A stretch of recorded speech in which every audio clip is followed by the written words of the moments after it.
او چې دا خلک په ماکوفتي دي ځکه نه باید دا پروژه ناکامه شوې وه. اما جالبه خبره ده ولې ګل خان د ورور په نوم زموږ کور ته رادننه شو؟ ځکه په جمهوریت کې کوم لښتۍ ډله چې ده دوی هر کار کولی شي مګر دا چې طالبان تباه کړي او بیا ډالرو ته لاسرسی پیدا کړي. ځکه دوی د جمهوریت په وخت کې ډالر وهل، دوی د جمهوریت په وخت کې فحشا کوله، دوی د جمهوریت په وخت کې چې د ایمانونه خرڅ کړي وه. او دا کومه ډله چې د کوم ته چې زه د ټیک ټاک خریمې وایم دوی د اسلام کې څه کې نه دي وروره، دوی سیکولرستان دي، دوی نشیان دي او دوی هغه خلک دي چې ملک په ډالرو خرڅوي. پس دوی ګل خان ته ځکه ورور وایي چې د دوی سره مرسته کوي تر څو دننه په افغانستان کې یوه بله جګړه شروع شي. او کله چې دننه په افغانستان کې بله جګړه شروع کیږي دا جګړه باید حمایه شي د نظامي اړخ نه. څنګه؟ دې جګړې ته تیل پکار دي، دې جګړې ته سلاح پکار ده، دې جګړې ته ټانګونه پکار دي، دې جګړې ته توپ پکار دی. نو ته شاید ماته ووایي چې دا د لښتۍ ډله دې جګړه کې څه ګټه کوي؟ دا هغه خلک وه چې د جمهوریت په وخت کې د امریکا ټانګونو ته تیل ورکول، دا هغه خلک وه چې د جمهوریت په وخت کې د امریکا شخصي کمپنیو سره قراردادونه وه چې بیرته د امریکا نظامی ډلې ته مرمۍ ورکړي، دا هغه خلک وه چې رینجرې جوړولې. پس دوی قراردادي دلالان دي. دوی وایي که یوه بله جګړه شروع شوه د طالب په ضد شروع شوه بیا به چې دی مونږ تیل خرڅوو، بیا به مونږ مرمۍ خرڅوو، بیا به مونږ رینجرې خرڅوو، بیا به مونږ تیاري خرڅوو. که چېرته وایي چې زه پوه نه شم ساده مو پوهوم. په یاد مو شي د اشرف غني په وخت کې د پارلمان یو رئیس د اجمل رقمي زوی پلارو، زه نه پوهېږم د هغه د وروستي پارلمان د رئیس نوم چاته زده دی، زه غواړم هغه راته وایي. د اجمل پرواني پلارو، د اجمل پرواني پلار بیلیونرو. ولې؟ اجمل پرواني بیلیونرو. ولې؟ د ده وظیفه څه شی وه؟ اجمل پرواني د امریکایانو نظامیانو سره یا د امریکایانو عساکرو سره قراردادونه لرل. د څه شي قراردادونه یې لرل؟ تیل ور باندې خرڅول. کوم تیل؟ هغه تیل چې د به د ایران نه اخیستل راوړل افغانستان ته بیرته په امریکایانو باندې خرڅول. امریکا ولې خپله تیل ځان ته نه راوړه؟ اوس که امریکا د امریکا نه تیل راوړي و تر افغانستانه پورې مصرف یې ډېرې ده. او که چیرته خپله امریکایان ایران ته لاړ د دوی امنیت به چا نیو؟ ځکه یو امریکایي ټانک چې ایران ته ځي او تیل راوړي خو ورباندې طالبانو په لار کې ډزې کولې. نو امریکا ویلي چې موږ دې جنګ دپاره تیلو ته ضرورت لرو، که تیل نه یو موږ ماته خورو. اجمل رحماني ورغه ورته چې لالا دې ژوندی دی زه درته تیل راوړم. اجمل رحماني به د ایران نه د افغانستان د عام ولس په نوم تیل راوړه، دا تیل به یې بیرته څه کول؟ په امریکایانو به یې خرڅول او په دې کې بیلیونر شو. پس دې ته د جنګ کوم ته چې په سیاسي اصطلاح کې ور ډاګس وایي، جنګي یا د جګړې سپیان، دا هغه خلک دي چې د جنګ نه پیسې ګټي. او دو خلک چې اوس مفلس دي، اوس نه پوهېږي پیسې د کومې لارې نه پیدا کړي، بیرته کوشش کوي چې دننه په افغانستان کې جګړه پیل کړي. د همدې دپاره ګل خان ته وخت ورکوي تر څو راشي د افغانانو ترمنځ کرکه خپره کړي او د دې کرکې په واسطه کورنۍ جګړه رامنځته کړي. یو شی درته وایم، زړه به مو وچوي، 10 کاله 20 کاله به تیر شي، زاړه به شئ، بوډاګان به شئ، ملاګانې به مو ماتې شي، خو په افغانستان کې به بیا کورنۍ جګړه ونه ګورئ تر څو پورې چې زه ژوندی وم. او کله چې زه مړ شم 4-5 ماله کوم، یو کنډایي مال کوم، یو امریکایي مال کوم، یو د هزارو نه کوم چې محقق راته اصلاح کړي، یو مال د پښتنو نه هم کوم که په منځ کې کومه ښځه په خیر مړه شوه او د هغې نه مې 2-3 کلنګي زامن و، یو بل به هم سره وکړم 15 به شي. دومره اولادونه درته راوړم او د دې اولادونو د وینې په رګونو کې به زما وینئ.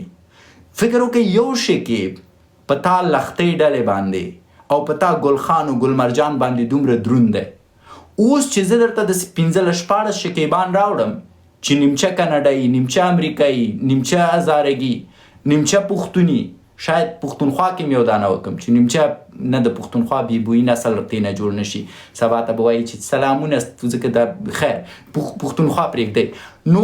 نو تاسو نشئ کوئ خپل هدف ته ورسیږئ، ځکه زه او زموږ افغانان دلته شته دی چې ستاسو نظریې دوامداره چې دی افشا کړو. سو لومړۍ موخه دا ده چې تاسو باید وپیژنئ هغه افغانان چې د کرکې پیام خپروي. تاسو باید وپیژنئ هغه افغانان چې فیزیکي جګړې ته لار برابروي. تاسو باید وپیژنئ هغه افغانان چې دننه په افغانستان کې جنګ غواړي. ولې باید وپیژنئ؟ ځکه دوی په افغانستان کې جنګ غواړي تر څو بیا ډالر یې وګټي. څنګه ډالري ګټي؟ په جنگ کې د دوی ګټه څه ده؟ ځکه جنگ مصرف غواړي، جنگ تیل غواړي، جنگ مرمۍ غواړي، جنگ ټانګونه غواړي، جنگ زرې موټر غواړي. دا به بیا امریکایانو ته یا طالبانو ته یا جمهوریتیانو ته څوک برابري؟ همدا دلالان به برابري. بیا به د تیلو قراردادونه اجمل رحماني سره، بیا به د زرې موټرو قراردادونه د ظاهر قدیر سره، بیا به چې د مرمیو قراردادونه نوم نه اخلم، دا سړی خطرناک دی چې راته مشکل جوړ نه کړي، دا هغه بل سره وي. بنان تاسو باید پوه شئ چې په جګړه کې دا دلالان پیسه داره کیږي، خو په جګړه کې ویني د چا تویږي؟ دا مهمه پوښتنه ده.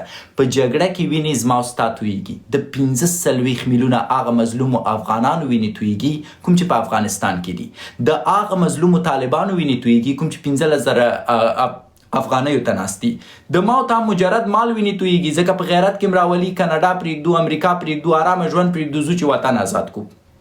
بنان جګړې نه باید لرې اوسئ او د هر هغه لښتۍ یا د هر هغه ټیک ټاکي خریمې دا خبره باید ونه منئ چې موږ په افغانستان کې جګړه وکړو. یوازینۍ لار چې شه ده د سیاسي اړخ نه موږ نظام خپل کړو، یوازینۍ لاره چې شه ده د ملي اړخ نه موږ نظام خپل کړو. او ملي اړخ نه تاسو نظام کله خپلوی شئ؟ کله چې تاسو د ملت زړونه لاسته راوړئ. د سیاسي اړخ نه نظام کله خپلوی شئ؟ کله چې په نړیواله سطحه باندې ښه سیاست ولرئ. ټرمپ ځان نه اشتي کوي، پوتین ځان نه اشتي کوي، د موږ نه چې دی د دري ژبو ملګرو مو یو دانه نتاکه د هغه منګل پسې چاره ورځ منډې وهي، نه پوهېږم نوم یې څه دی، د چا په یاد دي که نه، یو دانه نتاکه ده د دري ژبو ښځه ده، هره ورځ یې منګل بیچاره رانیولی چې ما ته جانان ووایه. زه نه پوهېږم د چا نوم په یاد دی که نه، دغه وروستۍ پیښه چې نظیره، الله دې تاسو ته اجر درکړي، د پښتنو نه نظیره ښه ده ځکه نظیره د سیاسي اړخ نه دننه په امریکا کې لګیا د ځان ته بګراونډ جوړوي. کله چې د مارک روبیو رانیولی ما ته جانان ووایه، کله ټرمپ د کوم خطرناک زینه راولی چې تو کجاست اینجا بیا، کله چې د امریکا چې د دفاع وزیر رانیولی د غوږ نه چې ته راتاو شه که نه ینه مه اینجاستم. د موږ نه آریانا سعید ښه ده، حداقل ټرمپ ته خو یو لیک لیکلی و چې نارمه نارم مکتبه بند است. بنان موږ څه کوو؟ په خارج کې ناست یو، کرکه خپروو چې دننه په هیواد کې مو کورنۍ جګړه وسي. دا غیر منطقي ده، دا غیر سیاسي ده. یار مجردانو په دې باید پوه شئ، تاسو داسې بحثونو ته باید اصلا کښېننئ ځکه کرکه خپروئ. او دومه خبره کوم چې ما غوښتل نن یوه ټاپه ولګوم، یو سیل ولګوم زموږ د سټنډردونو سیل به ته هغه وخت لګئ کله چې ته پوه شي چې ته یې څوک. هر هغه څوک چې د افغانستان کورنۍ موضوع کې د ګل خان نظر غواړي دا انسان پست دی، دا انسان وطن فروشه دی، دا انسان ملي خاین دی. ځکه کورنۍ چارې د افغانستان ولس پورې مربوط دي. که ته چیرته د پاکستان پاسپورت لري او راځي د افغانستان په کورنیو چارو غږیږي، ته د افغانستان ټولو شهداو ته توهین کوي، ته د افغانستان 45 میلیونه نفوس ته توهین کوي. هو که چیرته د پاکستان پاسپورت لري ورسره د افغانستان پاسپورت هم لري، نیمچه افغان یې، بیا هم ته کولی شي بحث وکړي.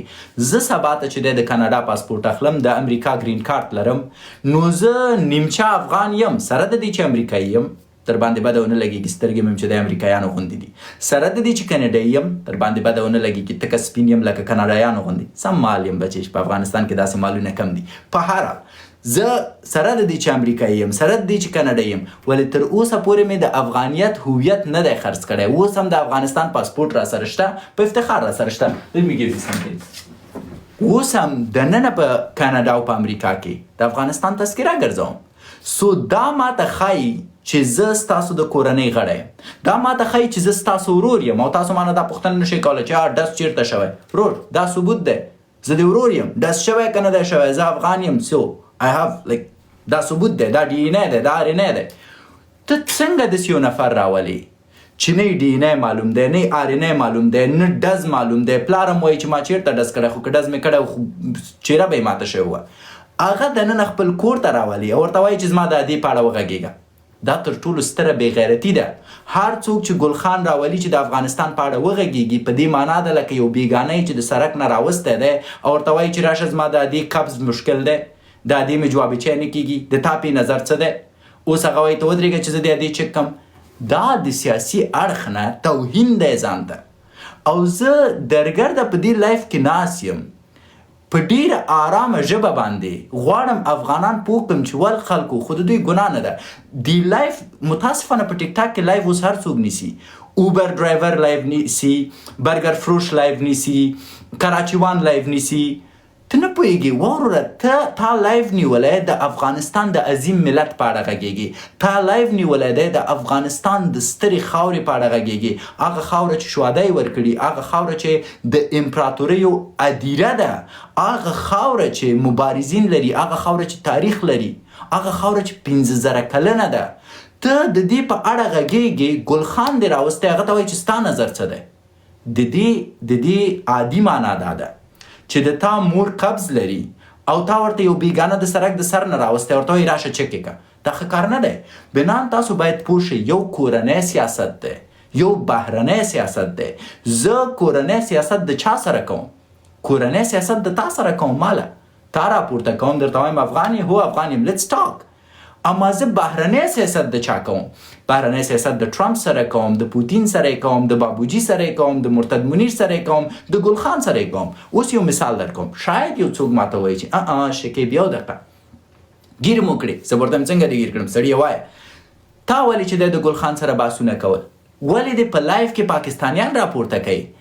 دا ډېره ښه پوښتنه ده. اما پام دې شوی چې زه پاکستانیانو سره څنګه خبرې کوم؟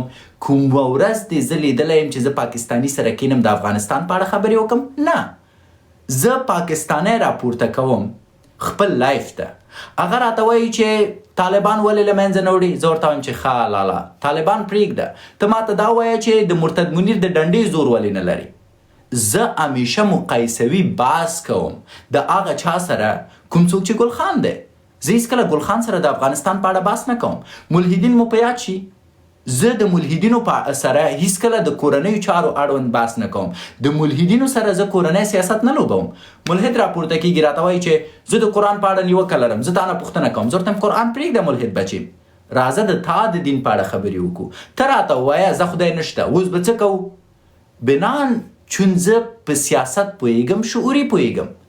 تاسو کورنی سیاست لرئ، تاسو بهرنی سیاست لرئ. که چیرته تاسو بل چاته دروازه خلاصه کړه تر څو ستاسو په کورني سیاست کې ګوتې ووهي، خبره خرابه ده. مطلب معنی دا ده چې که چیرته ته مال ولري، که چیرته ته ناموس ولري، که چیرته ته مور ولري، خورکۍ ولري، آیا بیګانه ته دروازه خلاصوي چې راشي وی ګوري؟ نه خلاصوي. پس زما کار دا دی که چیرته یو نفر کوشش کوي زما کور ته رادننه شي، زه کوشش کوم د هغه په کور کې اشپزي وکړم. اما که چیرته تاسو هر چاته دروازه خلاصوئ وروره تباه یاست. دا تر ټولو مهمه مسله ده. پس دوه خبرې زما د ننني لایف وي چې ما غوښتلې تاسو ته خلاصه کړم. اوله خبره دا ده، تر ټولو مهمه خبره ده چې هر هغه څوک دننه په افغانستان کې نظامي جګړه غواړي، دا جنگي دلالان دي. ځکه نظامي جګړه غواړي چې د دې جګړې په واسطه ډالر چاپ کړي. بالکل موږ د طالبانو نه راضي نه یو. بدیل شی دی، یا به د ملي قیام په واسطه دا کار کوو د سولې په اساس، لکه څنګه چې طالبان راغله ملي سیاسي اړخ ته چې دی مخه کړه، یا به د نړیوال سیاست له مخې کار کوو. طالب د تا نه نظام څنګه ونیو؟ زه یو عادي پوښتنه کوم ځکه موږ باید په سیاست لږ لږ پوه شو. طالب ما او تا نه نظام د نړیوال سیاسي زور په واسطه ونیو. یو مثال در کوم. لښتۍ په امریکا کې وه او د لښتۍ ډله په امریکا کې وه. موږ دننه په امریکا کې د افغانستان سفارت لرو. اما طالبانو وشو کولی چې د لښتۍ په موجودیت کې، د افغانستان د سفارت په موجودیت کې د ټرمپ سره اړیکې پیدا کړي. دا داسې دی لکه ته چې یو مال ولري او ستا مال تا سره په کور کې پروت وي، خو بیا هم یوه جنۍ وشي کولی تا ته ګپ درکړي او تا پټ د تا د کور نه وباسي، سره دې چې د تا مال تا سره پروت دی او تا سره د باندې مزې وکړي. اوس که چیرته ستا نفري راځي یا د ښځه راځي درته وایي چې په دې نیمه شپه کې چیرته وتلی، مخ دې توره و، ولې وروتې؟ نو ته به ورته وایي چې که ته سمه ښځه وې، زه په کور کې د تا سره پروت وم، د تا څنګه پام نه شو چې زه وځم؟ د دروازې ډز دې څنګه وانه اورېده؟ زما بوټان دې ولې پټ نه کړه؟ بنان دې ته باید تاسو پام وکئ. طالبانو وشو کولی چې په اساسي شکل امریکا ولوبوي، او طالبانو وشو کولی چې په سیاسي شکل موږ ته ماته راکړي. جمهوریت مشته، د امریکا سفارت په افغانستان کې شته، د افغانستان سفارت په امریکا کې شته. اما طالبانو د خلیلزاد سره یاراني شروع کړي. د کلک نیولی ماته جانانو وایه، هغه کلک نیولی دی چې جانانه هاو آر یو، همدلته یو د نازک بال یو سندره ده ښایسته ده، انګلیسي پکې وایي. what is your name الکه what is your name. نو خلیلزاد راغی طالبانو ته وایي what is your name الکه what is your name. امریکایان طالبان چې دی خلیلزاد ته وایي چې ما ته جانان ووایه. او ته جمهوریتي خوب وړی، ته خوب نه یې وړی، بدل شراب دې څښه، ته ډیسکوټیک ته تلې، تا عیاشي کوله په امریکا کې، ستا سفارت هم دې دپاره و چې خلیلزاد پرې نه دی چې طالب ته وایي چې what is your name هلکه what is your name. نو تاسو پوه شوئ چې زه غواړم څه وایم. زه یې ساده کوم، زه یې په ټوکو باندې کوم، د دې د خاطر یې کوم چې ګلخانان کوم چې دي او د ټیک ټاک کومې خریمې چې دي دوی تاسو سره په سیاسي الفاظو کې لوبې کوي. حقیقت که واضح ما غوندې خبرې وکړي د تاسو مغزه خلاصیږي. نو سیاسي الفاظو کې خبرې کوي. اوس په کوم شکل چې موږ خبرې کوو بیا دوی تاسو ته ګپ نشي درکوی. بنان دا ډیره زیاته مهمه خبره ده ملګرو چې موږ امارت ته د سیاسي نړیوال اړخ نه ماته ورکو. امارت خبر نه وي موږ د نړۍ سره خبرې کړي چې طالبان لري کړي. راځئ یو پوښتنه درنه کوم، واقعا که امریکا وغواړي طالبان بیرته نشي لرې کوی؟ که امریکا وغواړي ما او تا ته بیرته جمهوریت نشي راکوی؟ صادقانه ووایئ که امریکا دا نن وغواړي طالبان لرې کوی نشي، ما او تا ته چې دی جمهوریت راکوی نشي، پرته د شکه یې راکوی شي. اما خبره دا ده چې ولې وغواړي؟ ځکه اوس هم د طالبانو زور د ما او د تا نه په امریکا کې ډیر دی، سره د دې چې ما او تا په امریکا کې اوسیږو هغوی په امریکا کې نه اوسیږي. ولې؟ ځکه ما او تا سیاسي شعور نه لرو. ولې؟ ځکه ما او تا په ټیک ټاک کې اوس هم یو بل سره خورو. دې ته باید پام وکړئ. پس د سیاسي اړخ نه امارت بدل کړئ، نه ران شئ. د سیاسي اړخ نه وایي نه یې بدلوم، د ملي اړخ نه یې بدل کړئ. مثلا د مکتبونو دروازه نه خلاصیږي، تاسو ورته حل لاره لرئ، زه ورته حل لاره لرم. که وایي چې د مکتبونو دروازه نه خلاصیږي ملي خوځښت رامنځته کوي. په افغانستان کې 45 میلیونه خلک دي، رنګي واخلئ، په دیوالونو ولیکئ علم فرض ده. په دې 45 میلیونه خلکو کې هر څوک چې لاړ شي د حکومتي ادارو په دیوالونو ولیکي چې علم فرض ده، فرض وکړئ 1 میلیون خلک ولیکي، ټول افغانستان ته د علمیت پیام رسیږي. امارت ډاریږي چې ورور په هر دولتي دیوال باندې لیکل شوی علم فرض دی، پس حتما یو خوځښت روان دی، مجبوره دي د مکتب دروازې خلاصې کړي. بنان موږ ملي لوبه باید داسې وکړو. اما ما ته ګلخان څه وایي؟ نه توپک راواخله. ګلخان پرته د توپک نه، د ټیک ټاک خریمې پرته د توپک نه بله لاره ماته نه ښایي. سو زه هغه لاره نشم تعقیبوی. او دوم پړاو کې چې کوم مې درته بیا تکراروم، ګلخان ته څنګه اجازه ورکوي چې د تا په ملي مسایلو وغږیږي؟ یار دا خو ظلم دی. که زه د ګلخان پوښتنې ته د افغانستان اړوند جواب ورکوم دا خو د 45 میلیونه خلکو سره ظلم دی. که زه ګلخان راته په افتخار وایي زه پاکستانی یم، څه بد کوي زموږ د افغانانو لایف کې. او جالبه خبره دا ده چې دا د ټیک ټاک دلالان دومره خرڅ شوي خلک دي چې د ګلخان مایک پرېږدي زما مایک بندوي. ګورئ زه یو غږ یم، د مجردانو غږ، د مجردانو نه د عام ولس غږ. مجردان وبخښئ مجردانو، ستاسو غږ نه یم ځکه مبارزه اوس د مجردانو نه ده، صحیح ده، زه خپل هم پکې یم. سو د عام ولس غږ یم. دا غږ څنګه بندوئ؟ هاو؟ زه ستاسو حیثیت باندې پوهېږم، زه دې ټیک ټاک ته راځم چې ټول فالوورس یې 45 نه دي. نو ته فکر کوي زه تا سره راځم د خپلو یو سترې کورنۍ سره راځم د ګلخان سره کینم تر څو زما د سترې کورنۍ وخت ضایع شي؟ بالکل نه. بنان زده کوئ. کوم لایف تم چې لاړئ چې ګلخان راغی وایه ګلخانه در سره بالکل غږېږم، مقایسوي غږېږم. که ته ماته وایي چې په افغانستان کې ولې طالبان له منځه نه وړي، زه تا نه پوښتنه لرم، اول ته جواب راکړه. ولې د مرتد منیر ډانګي ته ناست یې؟ ولې مرتد منیر په یو سوټي تا کنټرولوي؟ ته د پنجابي نه یو ځل خپل استقلالیت واخله، بیا راشه ماته چې دی لیکچر راکړه. ګلخان ته به د افغانستان اړوند جواب نه ورکوي. ګلخان سره به د افغانستان اړوند خبرې نه کوي، بلکې د ګلخان پوښتنه باید په پوښتنې جواب کې، او د ګلخان نظر به د افغانستان په اړه نه اوري، مګر دا چې ګلخان نرشي ثابته کړي چې افغان دی، او د افغان د ثابتولو دپاره باید څه وکړي؟ شین پاسپورټ باید وسوځوي. زما د دې شین پاسپورټ نه ډېره زیاته کرکه راځي. شناختي کارت هم باید وسوځوي، ځکه تر څو چې شین پاسپورټ د دوی په جیب کې دی دا بیبویي نسل دی.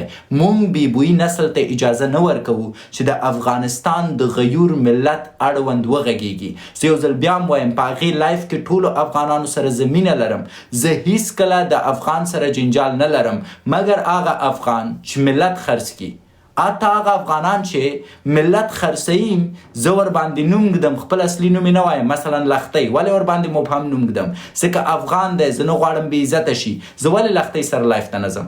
زه ولې لښتۍ سره لایف کې نه کینم؟ ځکه د ورځې په پای کې هغه سره د افغانستان پاسپورټ دی. که زه لایف کې ورسره کینم مثلا هغه ما بیا به که څه توره مې وکړه یو افغان مې وشرمو مثلا هغه زه بیا به کړم څه توره یې وکړه یو افغان یې وشرمو سو زما لښتۍ ته زړه ډکي لښتۍ ورته وایم څوک نه پوهېږي لښتۍ څوک ده تاسو پوهېږئ لښتۍ څوک ده نه آیا د لښتۍ اصلي نوم مې اخیستی نه اما ګل خان چې زه کله یادوم ورسره یې ځینې وختونه نوم یادوم او ټول پوهېږي چې ګل خان څوک دی بنام تاسو سیاسي مبارزه په احساساتو باید ونه کوئ یار هغه چې عملي کوي غلط دی لښتۍ هغه نه ده نو damn that's not fair نوم مه لیکئ هغه لښتۍ نه ده هغه مشر دی هغه نه اشتباه شو هغه غلطه خبره نه وکړي سو په یاد مو اوسي چې د افغانانو ترمنځ اتفاق راولئ مثلا ډیری خلک وایي قرار صاحب دا قرار صاحب وخت نا وخت مثلا خوب یې نه کړی وضعیت خرابي درز یو شی ته نه وشي نو څه وکړو خو لکه طالب مو لیونی دی هغه ته خو زه لیونی ورور وایم نو فکر کوئ چې قرار نم ځینې وخت درز غوبل کیږي اما د ورځې په پای کې افغان دی شاید داسې خبرې وکړي چې زموږ خوښې نشي اما حق لري په افغانستان وغږیږي اما که ته بیرته قرار نه پوښتنه وکړي چې ګل خان حق لري په افغانستان وغږیږي نه پس افغانان سره یو کوي حتی که دا اوس کاکا محقق راپورته شي دلته او ما سره خبرې وکړي زه ورته چې هغه ته بارم نشو ویلی هغه ته به څه وایو هغه د مونږ د هزاره و ملګری دی څه ورته وایو برار چطور استی مثلا فرض وکړه دغه اوس دوستم راشي دلته سمدستي ورته سلامي وایي چې مارشال صاحب خوبي ځکه دا دی افغانان بد دي مجرمین دي قاتلین دي څه وکړو وژلی خو یې نه شو که زه دوستم وژنم خو باتور دوستم به ما پسې ګرځي که باتور دوستم ما وژني سبا ته به زما یو کاناډایي زوی هغه به بیا باتور دوستم پسې ګرځي سو کورنۍ جګړې باید د ریښې نه له منځه یوسئ او کله هم د کورنۍ جګړو د له منځه وړلو دپاره چې تاسو پلان نیسئ خارجي انسان باید پرې ونه غږیږي ولې د پښتونخوا ځوانان تاسو نه پرېږدي په پښتونخوا وغږیږئ ځکه هغوی پوهېږي چې پښتونخوا زمونږ ده مونږ یې په اړه تصمیم نیسو ته څوک یې چې پرې غږېږي اما زه په زوره ما مه شمېره درګډ یم هره ورځ د لایف کینم د پښتونخوا په اړه غږېږم ولې ځکه زه باید هلته په پښتونخوا کې ځوانان واسوم تر څو د پنجاب په خلاف ودرېږي ځکه ماته مې خاوره مهمه ده ماته مهمه نه ده چې دننه په پښتونخوا کې څه روان دي ماته مهمه دا ده چې پښتونخوا آزاده شي زه ځکه په جنا غږېږم زه ځکه په مرتد منیر غږېږم زه ځکه په خواجه غار غږېږم زه ځکه په مریم واز غږېږم زه ځکه په ګل خان غږېږم زه ځکه په بدل خان غږېږم بنان سیاست زده کوي یار سیاست زه خو سیاسي م نه یم زه خو مبارز هم نه یم زه خو یو عادي ډاکټر یم ولې زما په خبرو فکر وکړئ سیاستمدارو ځکه تاسو په سیاست پوهېږئ زه بیچاره خو نه پوهېږم زه چېرته پرې پوهېږم بنان پوه شئ چې کورنۍ چارې مو د کورنیو خلکو سره وکئ بهرنۍ چارې مو